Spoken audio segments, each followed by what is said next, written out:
will be worse than looking at him. Everybody give it up for Don Gibson. Keep it going, everybody.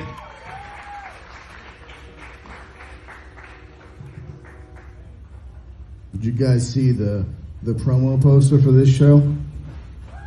I'm in the big font. Fucking scream!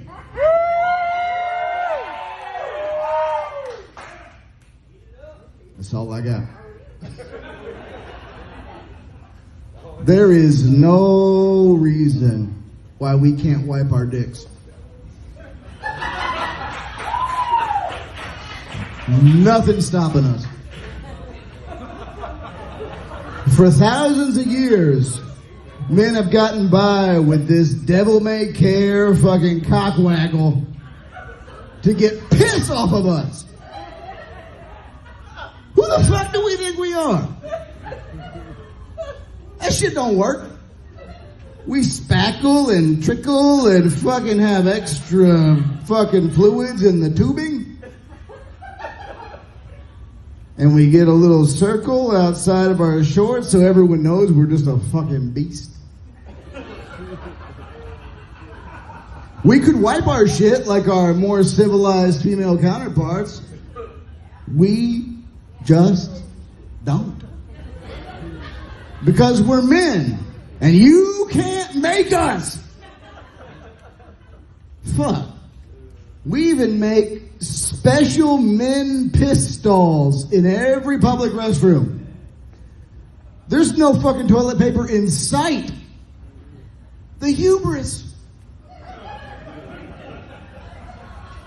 2 feet away, just fucking shooting fucking golden arches like we're in control of shit. We are not in control of shit. But we don't care. Because we're men. And we were taught from the time we're little that we need to be tough in some intangible way, whatever the fuck that means. And we're afraid to be weak. Even if our idea of strength is harmful or cataclysmically stupid, like putting a wet wiener back in your fucking shorts. And we fuck up the whole world that way. I'm getting to the next thing. Hold on.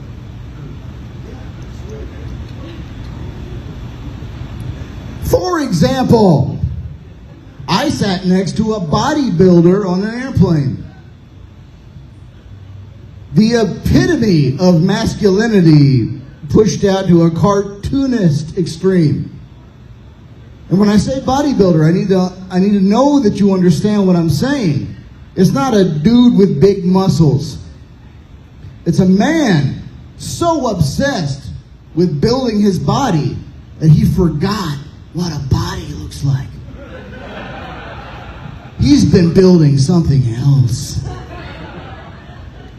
Mounds of just holic status, ready to burst and spill buff fluid all over you.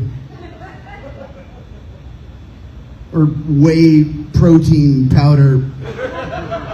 I don't know what's in there. But it's... And he looked at me and he said, you know, for several years, I haven't been able to maintain my own bathroom duties. My girlfriend has to do it. Which is a conversation I would say for maybe the second time I spoke to somebody. But I have kind eyes. He felt comfortable with me. And I thought, my God, what leverage does that girlfriend have in that relationship? What dependency? If they break up for a day, his life goes to hell. What do? Do you just fucking rig up the toilet brush like some rectal boom mic? jump in the shower just to break down in tears because you can't spread your own butt cheeks.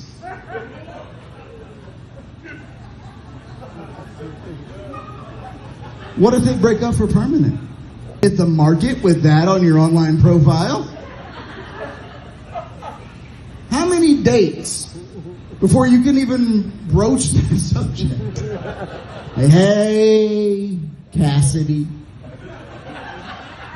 Things seem to be going pretty well. I was wondering if maybe you'd want to be my solo anal groundskeeper. Because my kidney muscles done gotten too big. It's 5, right? 5 dates? I've been off the market a long time. I don't know. 4? Okay. I trust you. It's a long time to not shit. Walk around with a dirty ass. Yeah, that is also true. I had my 3rd child last month.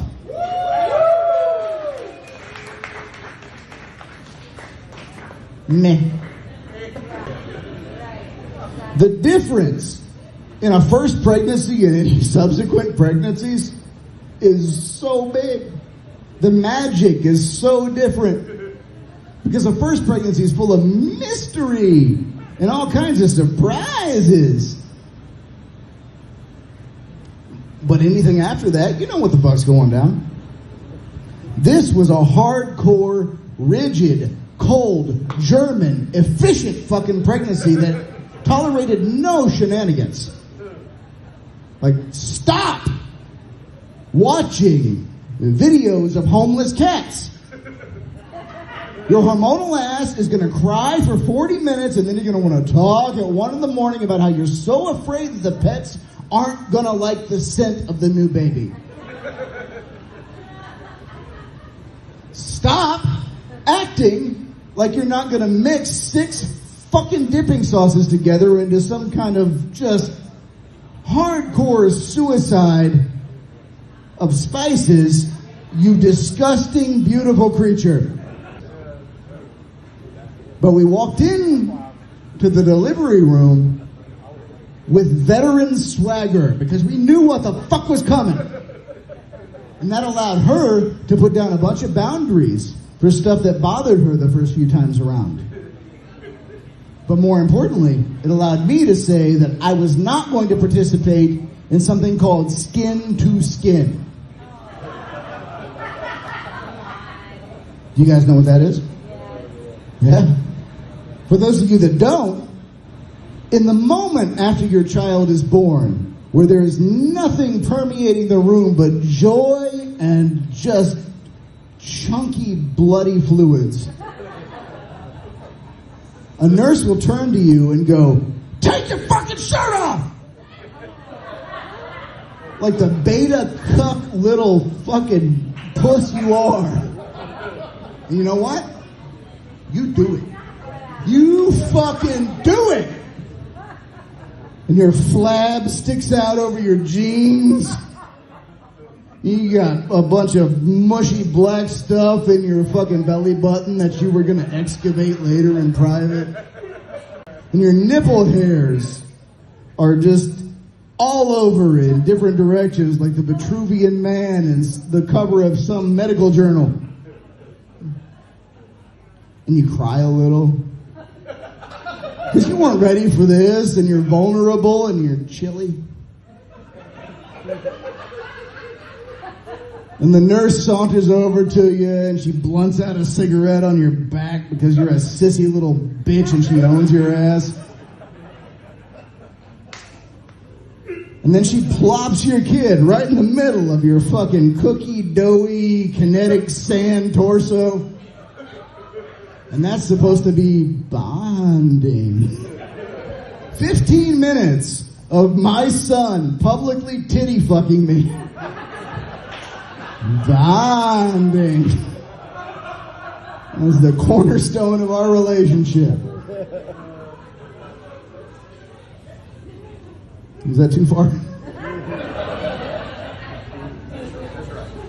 His little wiener did go between my B cups.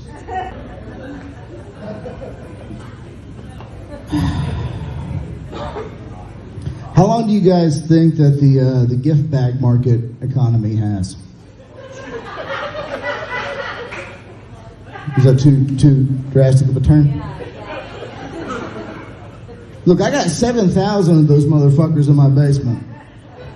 You can't throw them out. You got to reuse them.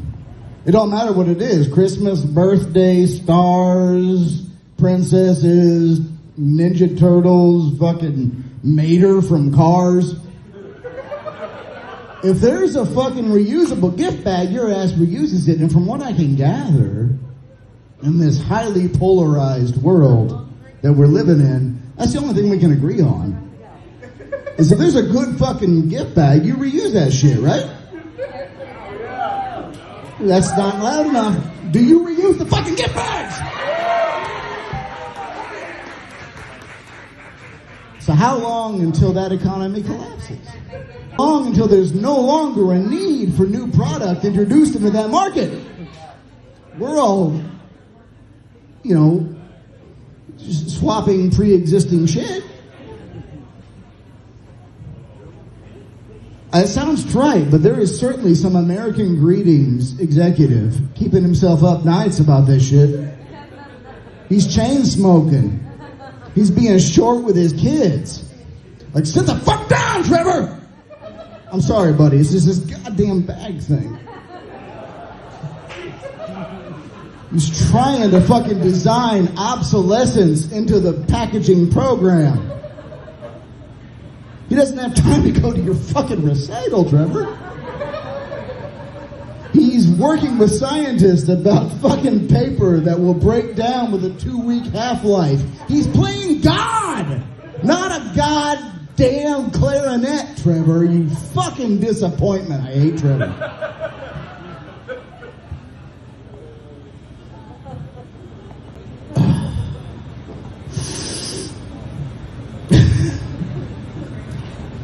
About 3 times ago when I came down here, I got into an accident with my rental car.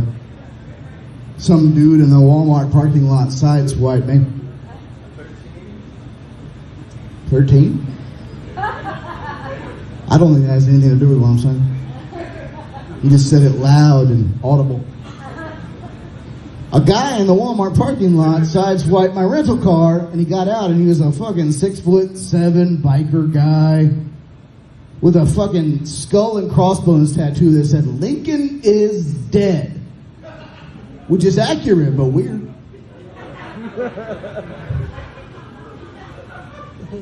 And he looked at the damage, and he said, "You can probably buff that out. And if you do, I'll make it worth your while." That's what he said to me. Not, "I will give you X amount of currency, but I will make it worth your while." This was Southern Ohio. I don't want to see where that trail of breadcrumbs leads. What's that, Allstate? Policy information? Nah. Y'all want to split this half bottle of Seroquel? Because this motherfucker made it worth my while. Worth your while sounds like I'm going to wind up in the most awkward handjob scenario of my life. With this fucking Hell's Angel just puffing and tugging. And it mostly just hurts, but I don't want to say anything because he's clearly trying his best. Right? So I just focus on the grime in his fingernails, and I think, this man has a story.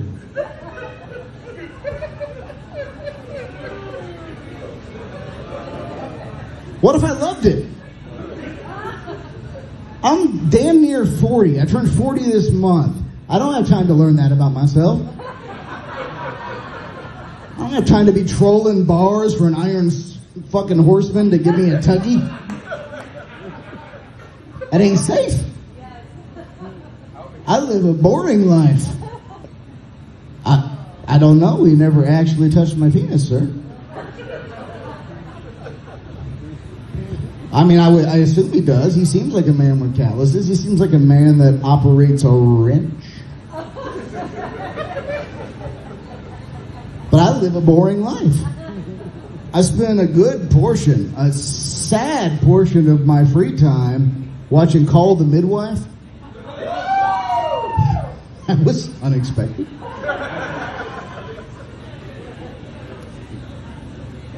I know what edging is now, both yard-wise and sexy-wise. But I'll be honest, like, prolonging an orgasm at 40 is just a side effect of fucking my Lexapro.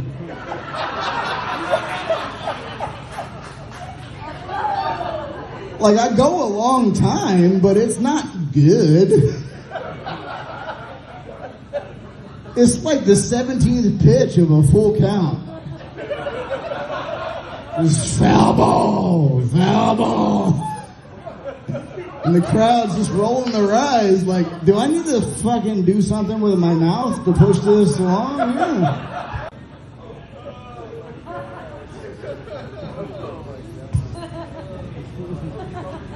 I don't know if you guys can tell from my overall appearance or my fucking stuck-up prick vocabulary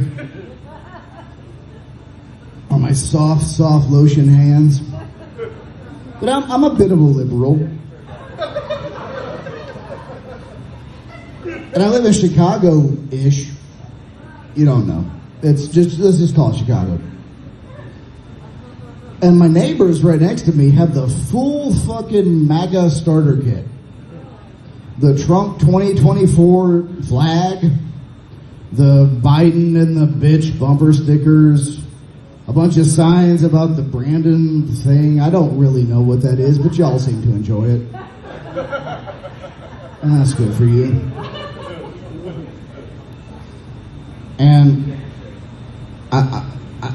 look, I'm going to pause right now, and I understand that I'm in Southern Ohio.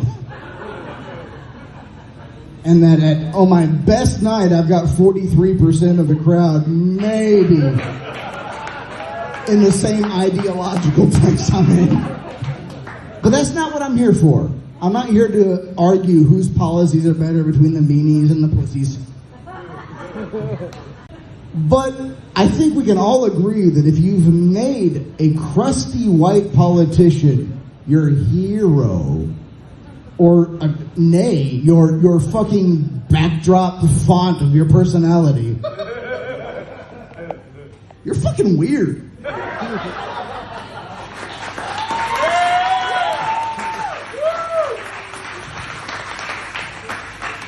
We have people that can slam dunk from the foul line,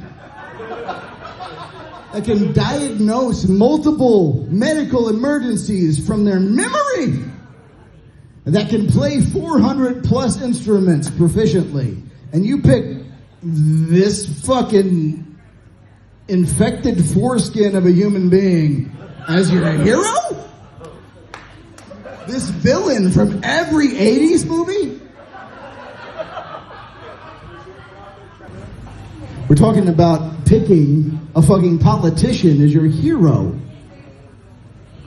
Would you do that?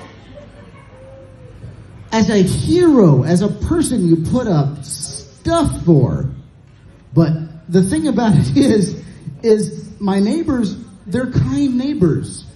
They're neighborly neighbors. Ed, the husband, insists upon taking my trash out on garbage night, upon taking my garbage cans to the street.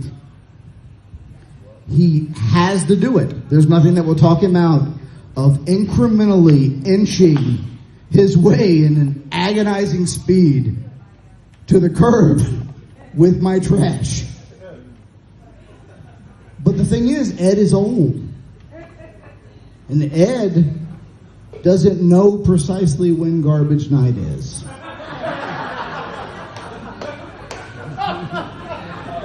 So sometimes he gets it right. You know, a broken clock twice a day and all that. But And sometimes it's, it's Tuesday night. It's out there when it's supposed to be. We're all good. Sometimes it's 9:45 p.m. on a Friday evening, and there's a scrape outside the door. It's Ed doing his duty. Centimeter by centimeter. Dragging my trash cans out to the curb. And, I mean, what would you do? Because we don't do shit. We just watch his old ass struggle. And sometimes we have trash cans out for 4 or 5 days. And the neighborhood looks at us like we can't manage our lives in even the most basic way. Is that kind of like, I know I should call CPS on you, but I don't know why kind of vibe? But we can't take him back. It'll hurt his feelings. Because Ed is a man's man. Yes. He was taught that that is his neighborly duty. To do the man work for his neighbor.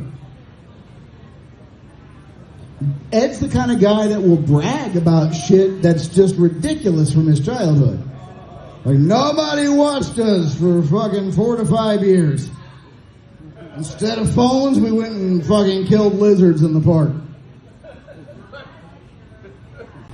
But Ed is the kind of guy that will get angry. And he's angry and he doesn't know why.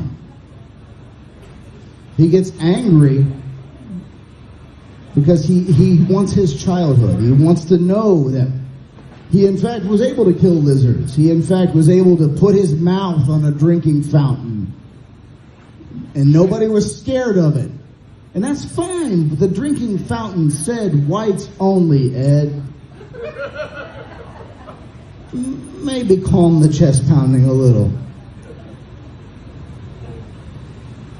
And he looks at us as something threatening. And Ed gets angry. And he gets angry because he's older. Because he's not able to do the things he used to be able to do. And he was taught when he was little that if you can't provide for X or Y, you're not really a man. Gets angry because he wanted to do more with his life. And he doesn't understand why he wasn't able to. And he desperately doesn't want that to be his fault. He gets angry because being old fucking sucks. And change is scary. And that's fine. But it makes me think, my sons, I gotta teach them. I gotta teach them not only to be good children, to be good teenagers, to be good young men, but to be good full-out men, and to be good old men. Nobody ever really thinks about that with their parenting. You gotta teach your kids to be good old men, to be gracious and kind and capable when you're at a point in your life where you can no longer fuck. You blow out your knee by yawning too hard. You don't know any goddamn songs on the radio. I'm not even 40 and I don't know any songs on the radio. What the fuck is a Doja Cat?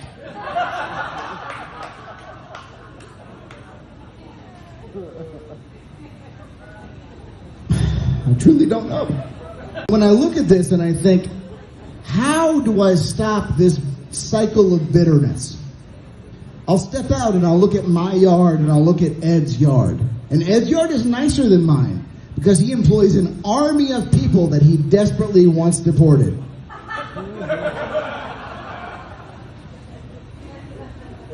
But his yard also has a lot of hate. It has a lot of, fuck this person. Lock this person up. That kind of shit.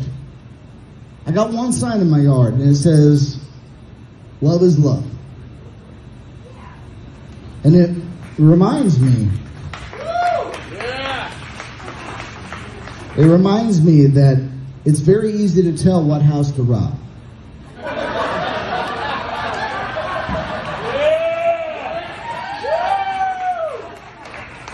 Ed's got so many guns. I'm using a goddamn soup ladle to defend the people I love the most.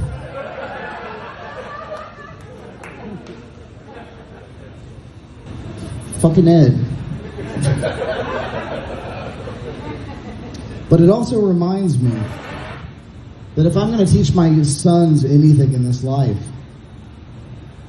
it's that being vulnerable and being kind don't make you less, and they never have. And that maybe, you should wipe your dick after you piss.